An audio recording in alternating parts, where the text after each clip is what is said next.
Okay, this video about breakups and the process of going through breakups, the 5 key stages that a lot of people talk about that you go through after the breakdown of a relationship.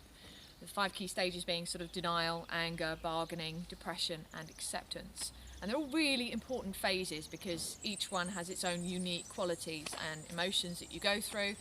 And I just wanted to kind of like talk people through those and talk about some personal experiences and obviously see if this might actually help someone. The first one being obviously when a relationship breaks down, things obviously go wrong, it's complicated, there's a hell of a lot of emotions and everything going on. First one being denial. Now, for me personally, I found that the denial phase was pretty much to do with kind of like cushioning the blow of the initial shock and impact of the relationship being over. So I also found that this phase didn't last very long at all, that whole it can't possibly be over, you don't feel like it's over, things still feel like very much unfinished business, but luckily, gradually with no contact with that person, and which certainly makes things easier, for me anyway, we then found that, it kind of shuts everything down and you then go very quickly into the next phase of things, which for me was then the anger phase, which a lot of people go into quite quickly. Obviously, we're all individuals, it takes sometimes longer than others for some people. The anger phase is really interesting because it's one of those that can be a little bit crazy. There's like a lot of reasons why anger actually happens in the first place. I personally feel that anger's purpose is to enforce change. And so when you start to get angry about what feels like the injustice of the situation being over, levels of rejection, there's a lot of wanting to have revenge on situations, and discuss this with a bunch of Facebookers and obviously people from social networking, and got sort of lots of ideas of what people went through this various stage. And the revenge tactics, I mean, there are all sorts of things people tend to do, like getting angry about the situation, slashing somebody's tires, or watering their carpets with lawn seed, or putting prawns in the curtain rods. There are all sorts of crazy things that people do, and okay, it's relatively funny, but at the same time it's also really damaging because for me it just scores up a whole bunch of bad karma points. But it's also to do with moving through this phase as quickly as possible, because this one can be very prolonged depending on the individual, and I think there are key things that you can do to help yourself get through this phase a lot quicker. Music is really, really helpful at this stage in time. There are angry songs that you can listen to kind of get it out of your system. The angry phase after a breakup is a bit like digestion. You can't really hurry it along, but you can sort of help yourself to kind of get over the bridge of things. Musical therapy, sticking your iPod in, putting your sweats on and just dancing your tits off on a rooftop somewhere, provided it's safe, is obviously a really good way to go. Just getting down the gym and just pounding it out of your system is a really good way of kind of like just throwing the negativity away. You've got to keep pushing yourself forwards, and there are so many things that you can do for this phase depending on how active you are or how motivated you are. Some people just kind of like throw all their anger and everything into splashing a canvas with as much paint and chaos as they can to try and get something beautiful out of something negative. Me personally, it was the music and dancing and the whole activities thing, and I couldn't think of anything worse than going to the real negative side of things and trying to exercise a level of control over somebody, or trying to work my way through their mates.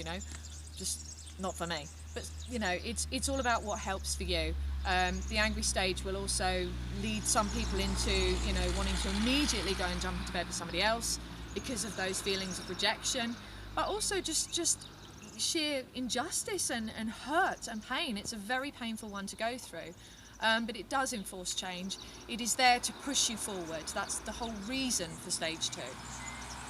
Next one is stage 3, which is bargaining. Now this is, to me, the most dangerous phase of all, because the bargaining phase can turn the strongest and most capable of internal strengths into a complete fucking pussy.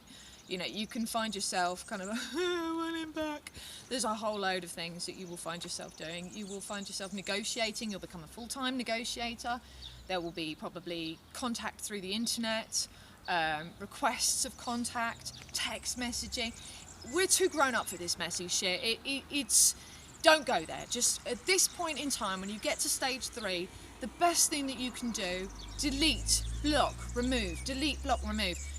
Just remove yourself from the equation, because it is self-harm.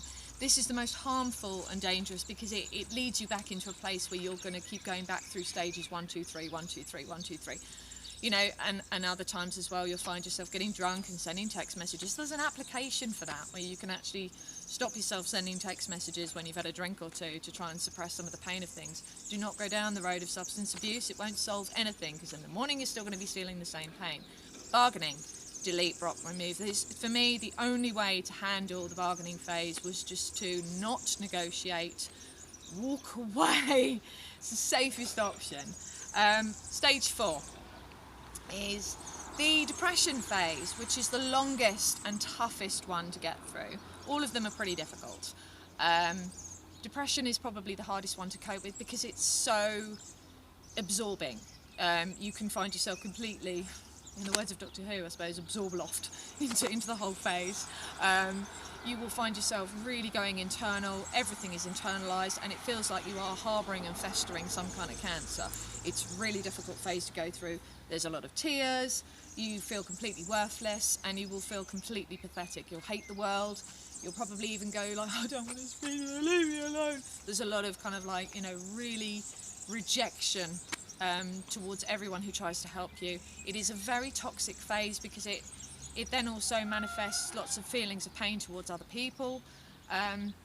It's a very difficult one to go through, and every individual goes through this phase of what I feel like a depressive grief, which again is like a digestion. You can't hurry it along. It takes a very slow process to get through.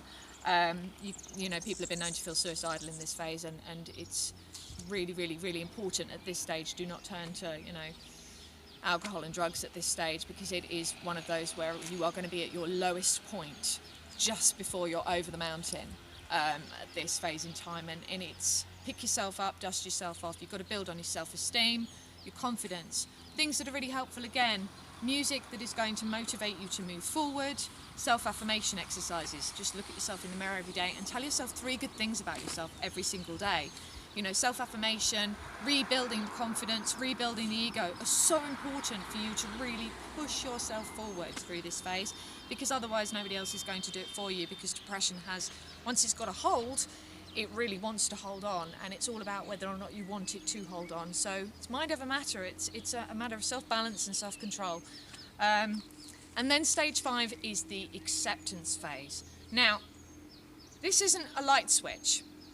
This is something where it kind of tries to sometimes flick back through the other 4 stages, and you will find that it can be one of those things where you know it's happened, you haven't forgotten, you feel more apathetic towards the situation. There's a whole lot more kind of like shrugging it off. There's a whole more sense of feeling a lot more impartial about it, a lot more indifferent. It's more of a, oh yeah, you know, we saw such and such, you know, whatever. And it's sort of a, okay, yeah, whatever. You kind of just dismiss things a lot more. It just becomes easier. You know, there's a great deal of kind of beginning to realise that you came away from the situation. You didn't just switch off your emotions overnight. Nobody does, you know. It's a very rare bird that can just flick their emotions off straight away. You know, all of us have got, you know, genuine feeling and heart to a certain degree. And you came away from the situation realising that you haven't exactly just shut your emotions off. You've just kind of come to the realisation that you both stopped hurting each other, and you just kind of just want to move forward and get on with your lives. And that's when things just become a little bit easier.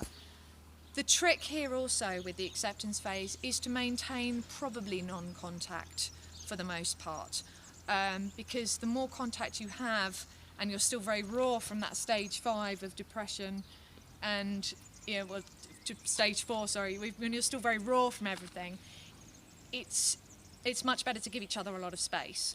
For me personally, just to kind of back away from the situation, completely step away from it, because then those 5 stages are then confirmed and properly affirmed in the mind, and you can just have much more peace of mind and peace of existence.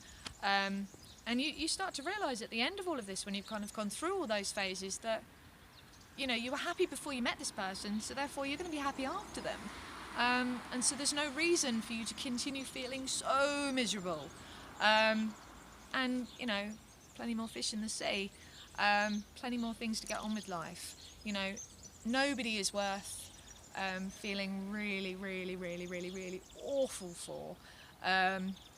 You have to keep moving forward, you have to keep pushing forward.